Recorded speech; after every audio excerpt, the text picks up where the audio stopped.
আমাদের যে 7 দফা দাবি, 7 দফা যে দাবি, যেটার কেন্দ্র করে সরারদি উদ্যানে যে মহাসমাবেশ, জাতীয় সমাবেশ, সেখানে এই দাবিটা 7 দফার মধ্যে উল্লেখ আছে যে জুলাই সনদ সরকারের প্রতিশ্রুতিবদ্ধ জাতির কাছে জুলাই সনদ এবং জুলাই অভ্যুত্থানের যে ঘোষণা, যে ডিক্লারেশন, এটা বাস্তবায়ন করতে হবে এবং আশা করি সরকার এই দাবি পূরণ করবেন। জামাত এই দাবির সাথে সোচ্চার আছে এবং এই দাবি আমরা জানিয়েই যাব এবং আমাদের 7 দফা দাবির মধ্যে এটা একটা ইম্পর্টেন্ট দাবি।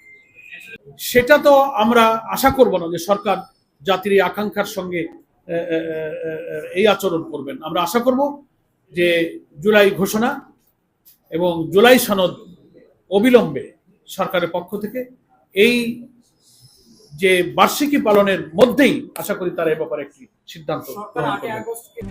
RICL TMX, যুগের পর যুগ স্থাপনা থাকে মজবুত। এটা নিয়ে আমাদের মধ্যে আলোচনা হচ্ছে। আমরা নানান রকম ভাষা বাক্য কোনটা কি হবে এটা অফিসিয়াল ঘোষণা হলে আমরা জানতে পারবো, তবে একটা ঘোষণা তো নিশ্চয়ই হবে। 5ই আগস্ট দেশব্যাপী গণমিছিল ঢাকায়, রাজধানীতে এবং শাখায় শাখায় এবং রাষ্ট্রীয় এবং জাতীয় কর্মসূচিতে কেন্দ্রে এবং সকল জেলা উপজেলায় আমাদের নেতৃবৃন্দ অংশগ্রহণ করে।